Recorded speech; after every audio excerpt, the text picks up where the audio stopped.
Hey, what's going on everybody? This is your host Manik. Welcome back to another video. So I've been using this Realme 6i for quite some time now, and I've been doing in-depth tests on this device. And this time, I'll be covering an in-depth camera test of the Realme 6i. Before we get started, do make sure you click on that subscribe button and press the bell icon next to it, so that you can be the first one to know when a new video arrives. So let's talk about the camera specifications first. So on the back side, you get a 48 megapixel primary camera with an 8 megapixel ultra wide, a 2 megapixel macro camera and a 2 megapixel depth sensor. On the front, we have a 16 megapixel in-display selfie camera, and both primary and back cameras have that pixel binning feature to capture more light. So here is what the camera UI looks like, and the modes that you get with this camera app, apart from normal video and photo, are a portrait mode, a 48 megapixel mode to capture images in high resolution. Apart from this, you get an ultra macro mode, a time-lapse mode to capture some videos like this one.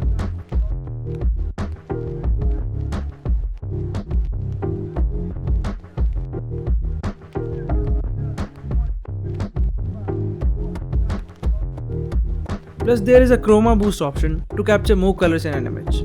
Also, there is a dedicated night mode to help you capture somewhat better images in challenging scenarios, and we'll come back to it with some samples. This device can also capture slow-mo videos up to 240 fps at max. Also, one thing that I observed is that this depth sensor right here is sort of useless, and this camera doesn't even do anything at all. Apart from this, in video mode, you have support for 1080p at 30 fps, 1080p at 60 fps and 4K at 30 fps max, which is good for a budget device. You also get super steady mode to reduce all the shakiness when you walk and record a video, so that is also there. And you can even apply live filters to your videos, in case you do that. Not much customization in video part as expected. Moving on to the front facing camera on this device. So when you switch over from back camera, you get this cool looking ring animation around the camera, which looks unique. Now let's move on to the camera samples. First of all, from the rear camera, and here are some samples. Coming to the first image, as you can see, the dynamic range on this one is quite good. It does not have the best details though. The colors are true to life, but it could not preserve much details because it did not get enough light. But when it gets enough light, it can produce some really good quality close-up shots, as you can see here. Zooming in, and you can see the amount of details it captures. Actually, this camera has AI scene detection that adjusts the camera according to the subject. So if it is a plant, for instance, it makes some adjustments immediately, so the images come out quite nice. Another good example would be this image, and the AI detected that it is a dog and adjusted the camera, so overall it captured better details with good contrast. So you can keep it on, as it really helps in capturing good quality images. Moving on to some macro shots, and you can see that the images have a lot of details, and some of them come out really nice for a budget phone in this price point, especially under good lighting scenarios. Here, have a look at this leaf. The amount of details the device has captured are really great. Zooming in, and you can see how well the primary camera performs in daylight. Similar for shots with human subjects. It does a good job in evenly lit scenarios, and the portrait mode on this one works really well. So you can get some really good quality images that have good details. I wish I could say the same for that ultra wide angle camera, but it produces okayish images at best. And they do not have good amount of details because it is only 8 megapixel in resolution.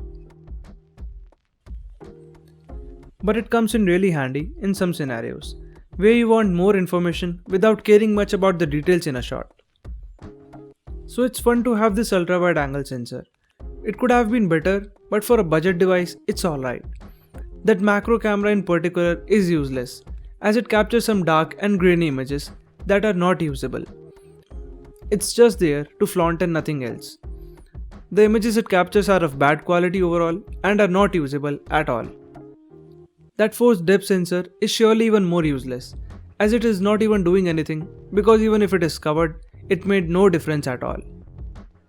In dark scenarios, this camera starts to struggle a bit.